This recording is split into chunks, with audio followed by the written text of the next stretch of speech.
I just turned on my iPhone 14 here in cinematic mode, and I'm really uh, quite surprised at how good this looks for just a phone lens. I had no idea that I had this on here, and this is the screen camera. That's unbelievable.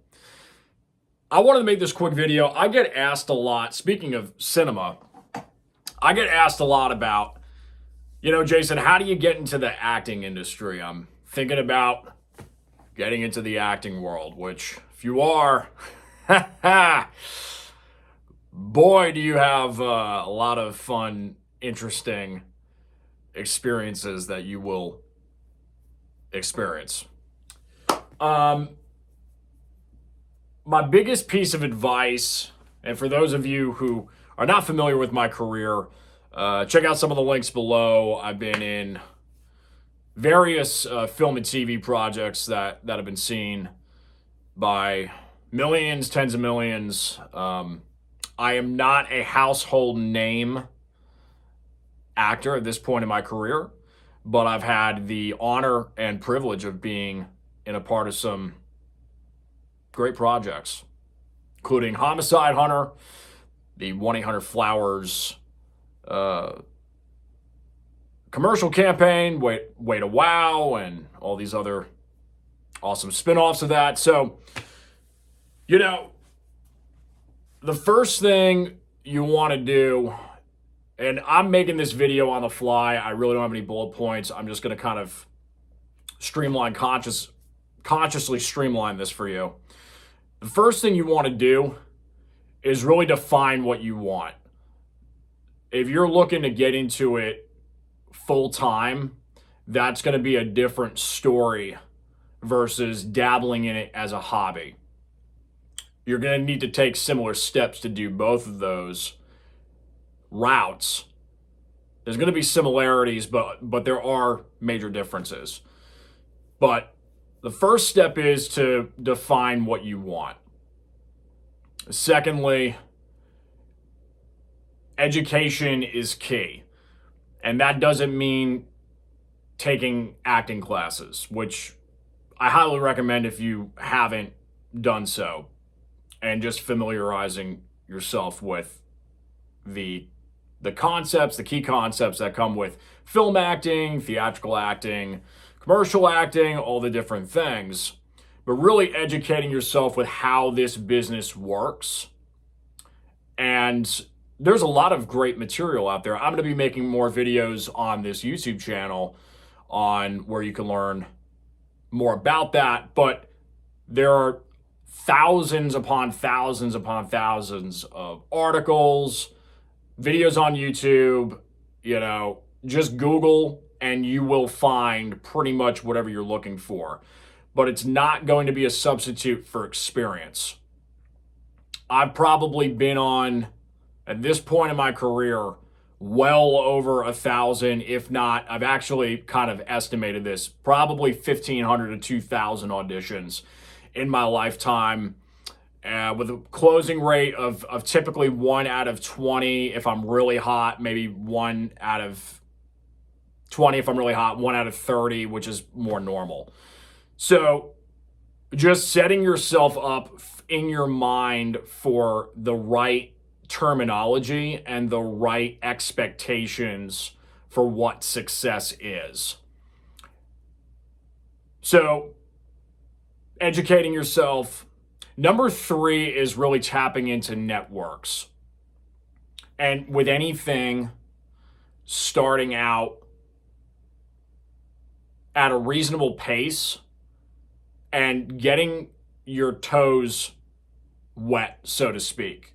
So some of these outlets that you can experiment with are student films. In this day and age with, these camera phones and what we have, you can make your own films if you're savvy enough to do it and you have enough willpower to want to do it. I highly encourage you to just start making your own content, because the days of awaiting for the stars to align are over. And quite honestly, the more that I've been in this business, I don't even know if that's ever really been the case. I grew up with watching American Idol. I grew up with watching America's Got Talent and all that stuff. So there's a lot of propaganda that kind of occurs with those shows. And I mean, in all transparency, I had the same voice teacher as Clay Aiken. So I heard about what was going on. I was very, very young at the time, but I heard about what was going on behind the scenes. If you're not familiar with Clay Aiken, he came in second place early 2000s when he was up against, I believe, Ruben Studdard was the gentleman's name who won that year. But the point is like the model that a lot of people are relating to, and myself included, that model is really broken because of social media. There's really nothing standing in your way from essentially starting a career in acting. It's really just in your mind. But again, you've got to be reasonable with your expectations. I'd say location would be important, but it's nowhere near as important as it used to be. Again, if you're just starting out, I've done the New York scene. I was up there for a number of years. I worked on a number of sets when I was up there. I was not pursuing it full time. I was a full-time student at the time, getting my business degree, but I was still landing jobs. They were commercials. I actually was, I got The Irishman. I was a featured extra. It's nothing crazy, but it's funny because you don't know what things are going to lead to. So obviously being available, showing up, that's another huge thing. And again, I'm kind of all over the place in this video, but if you're driving or if you're at the gym and you have this on, these are key concepts to think about. These are just concepts of success. I'll tell you a funny story. When I was up in New York, I landed a commercial for Kiehl's, which was and still is a hair product company. I think they're actually more than a hair product company. I think they put out cosmetics, possibly for women. But they have an assortment and variety of all these different products. So we were doing a hair campaign because, and I show up to set bright and early, Brooklyn, New York. I had to take a train. I was living in upstate New York at the time. Take the train down to Grand Central, get over to Brooklyn, show up around 6 a.m. And we're signing in, doing everything that you do. And I start hearing some chitter chatter and some murmuring. And one of the production assistants comes up to me and says, "Hey, we haven't made a decision yet, but we might be bumping you up to be the lead in this campaign. Would you be interested in that?" And I was like, and I think they even said like, "Yeah, we're going to up your pay." Like, I didn't even have to ask any questions. I was like, "Well, yeah, I mean, I'm here. I just took a 2-hour train ride down here. I've got the whole day." I mean, I got cast as there were like 5 main guys in the campaign, and I was whatever I was. I was not the focal point of the ad when I was cast. And this gentleman who was there, younger guy, he had longer hair than my hair was probably down to here at the time, a little bit longer than this, but his hair was like down to here, and it was a different look. They sent him home. So, and that was really awkward. It's like 7 a.m. He probably had a long commute as well. They actually sent him home. And granted, this job that I showed up for, this wasn't like a high-paying job. Like I said, I wasn't even the main guy in the campaign when I got cast. But I got bumped up. And it was a huge credit and a huge piece for my reel. So I use that as an example to say, just put in the reps, get in the work. if you have an opportunity to show up for student film, do it. Even if you get paid $50 or $100, or if it's no pay at all. Obviously, I'm in the union now. It's a completely different. I'm at a different place in my career. But when you're first starting out, you want to create opportunities and be an opportunist. And I still am an opportunist to this day. But again, reasonable expectations, and obviously this business can have some bad actors, literally and figuratively. So just be careful, especially if you're a female. This even goes with more caution for women in the industry. Obviously, you hear a lot of horror stories. I've had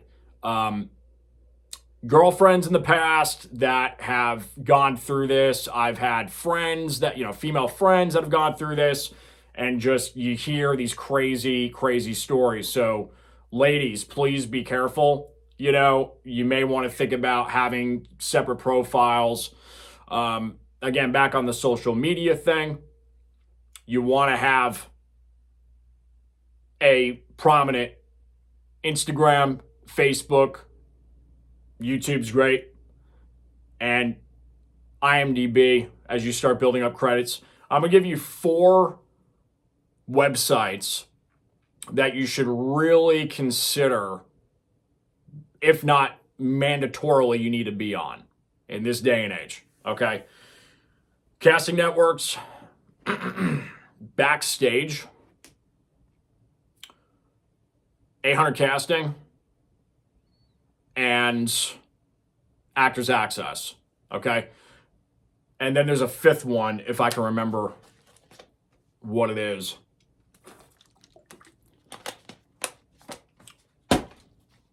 I don't know what it is, but just Google it. Those main 4 are what you're going to want to be on.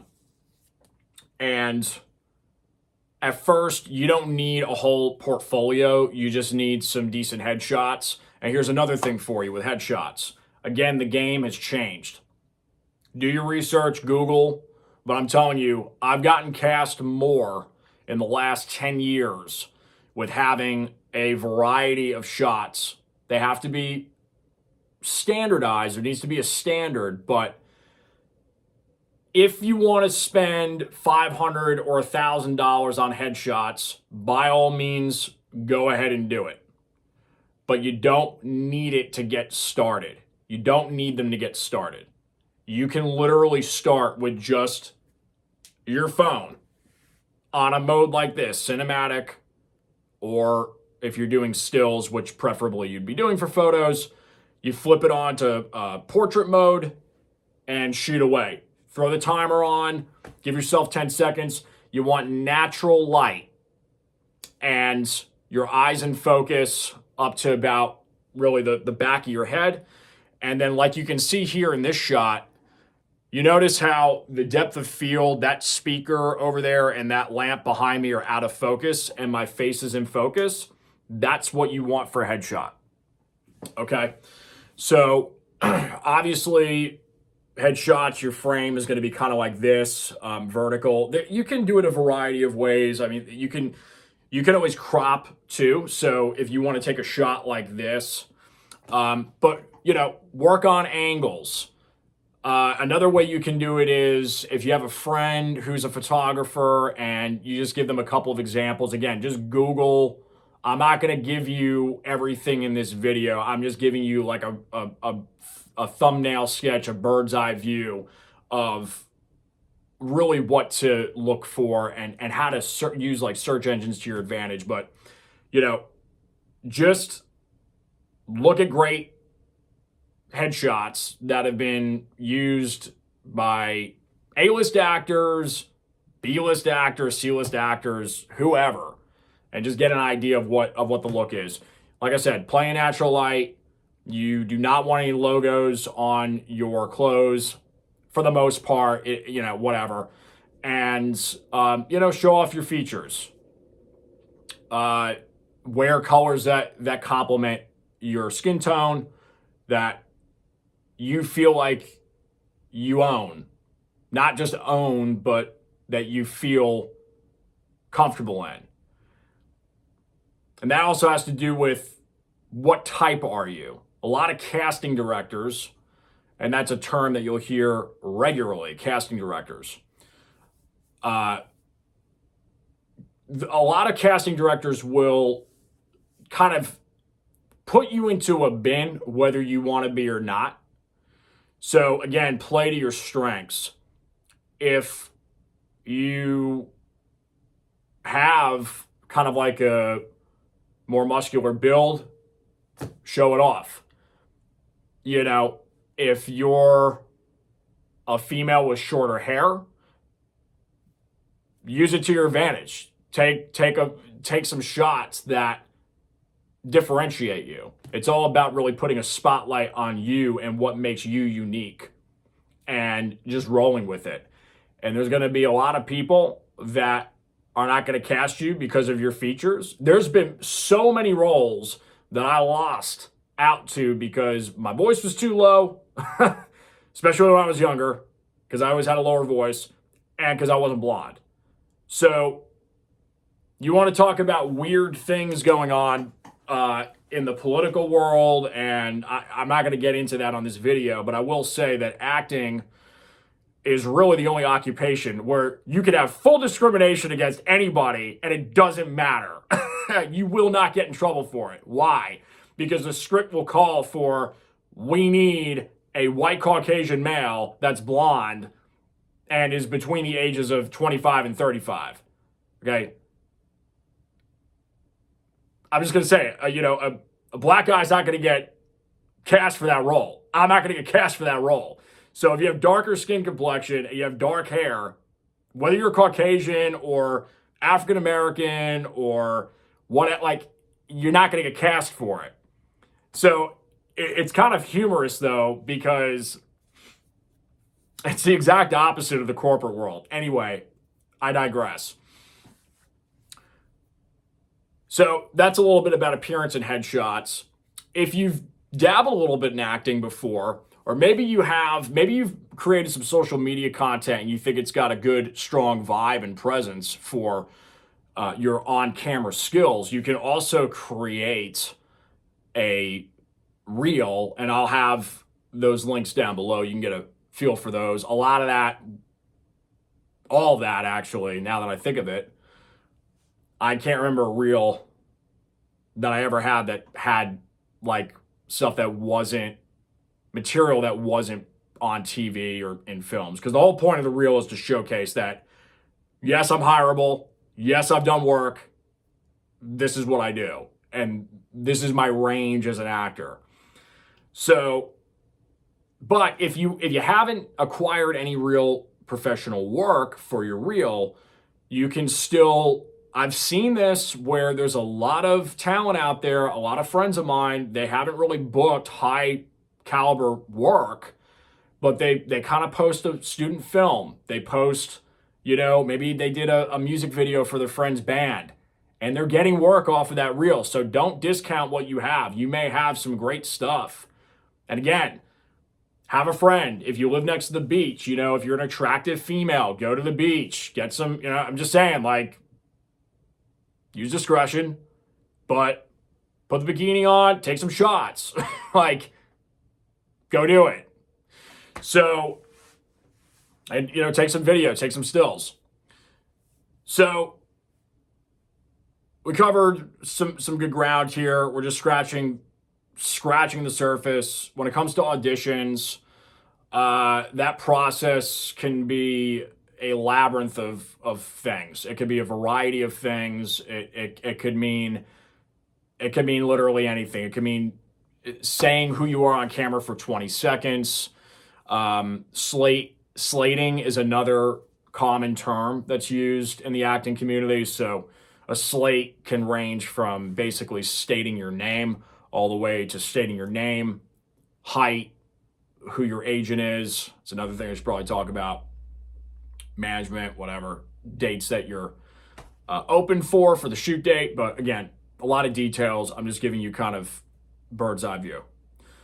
With agents, do you need an agent? No, you don't need an agent. I have 3. They are non-exclusive. That's how I can have 3. I have one in currently I have one in North Carolina, I have one in New York, and I have one in New Jersey. And but because they're all non-exclusive, and they have been for years, I also and my team, we do submissions on our own. And I can tell you that we've probably booked in-house more in the last 5-10 years than with the agencies. So there's a certain caliber of work, though, where you do need an agent.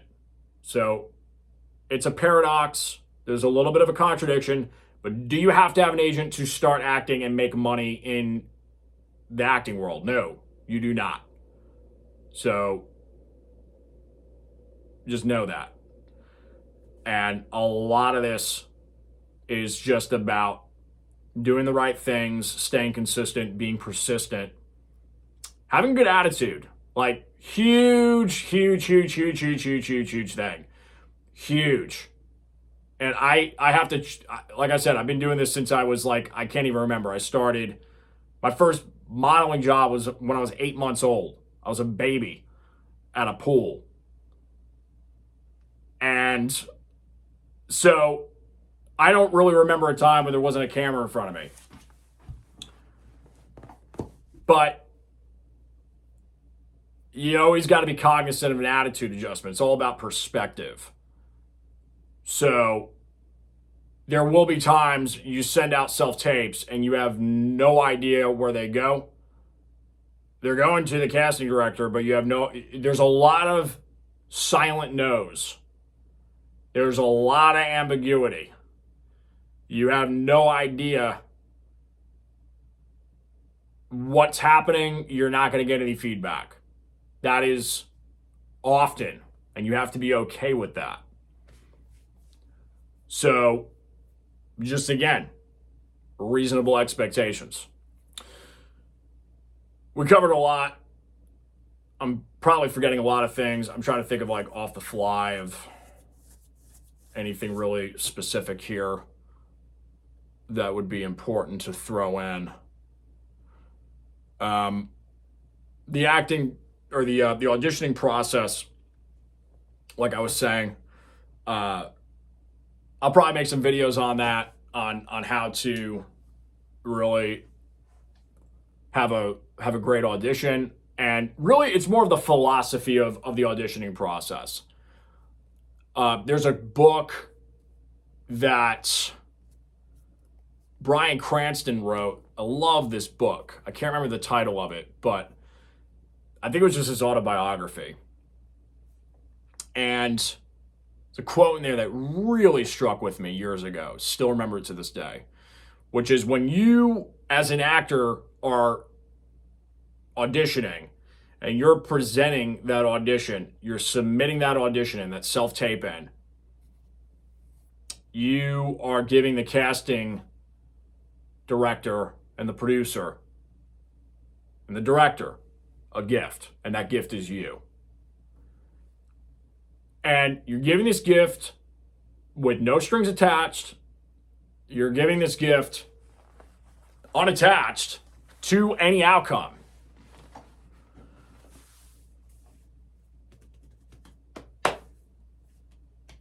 You're just giving them a gift, and that gift is you. Really, really, really powerful philosophy to adopt. And it's funny because after I read that book and I read that line in the book, there were things that started unlocking in my career, even more so. And it's a journey. I always kind of had this intuition that I wasn't really going to start even beginning to peak until kind of like early 30s, mid 30s. I'm 31, and I just now feel like I'm getting started. And this is after working on 100 plus jobs, from commercial, TV, and film. musicals, theater. Okay. So, and you know, as a musician, it's very similar. And if you are a musician, if you're on this channel and you play music and you thought about getting into acting, I'd highly recommend it, because there's a lot of play between the two worlds. There's a lot, you know, we're at the end of the day, if you're a songwriter, you're a storyteller. At the end of the day, if you're an actor or an actress, you're storytelling. You just happen to be the medium. You happen to be the actual character. But this is the same thing with singing a song that you wrote or portraying some sort of story through a song. And if you're an instrumentalist, it's still the same thing. You're taking the listener on a journey. So it's all art. It's all creative. What is the medium that you're playing with? Is it sound? Is it facial expressions? Is it tonality? Is it the lighting? The scripts, the words on the page, or the words that you're pulling from each other in improv.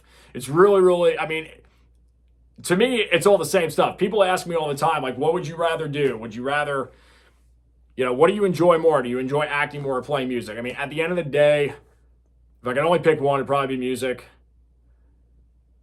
Because music, you can take with you anywhere. If you have a guitar, especially, you can just go anywhere and play it.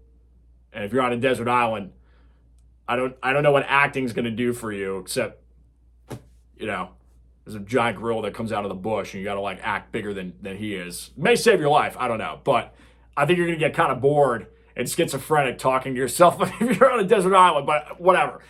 We're not on a desert island. We're here on the internet and I'm talking to you.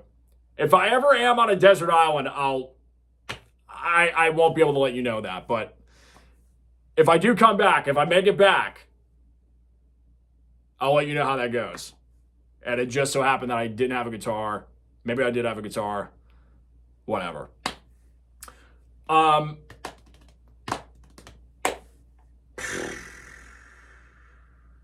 Anything else? Anything else? I think that's probably it for now. As I've been talking for about 30 minutes. I have no idea how many of you are still here with me on this video. If you are here and you haven't subscribed, congratulations. Still stuck in for this pretty long, kind of convoluted video. Hit subscribe, as 80% of our viewers are currently not subscribed to the channel. If you are subscribed, I appreciate you for subscribing. I guess that's it for now. I mean, you know, some thoughts. I get the question asked a lot. And those are just some thoughts. So anything else, you know, leave a comment, ask me. You got other questions, ask me in the comments below. I will make custom videos for you and try to answer your questions as specific as possible. Use ChatGPT, use Google, use your search engines, use YouTube, and you will, I'm sure, get a lot of great answers. But again, nothing is a substitute for experience. Get out there and just start. If I had to leave you with any advice beyond that in this video, just start. We'll see you on the next video. Peace.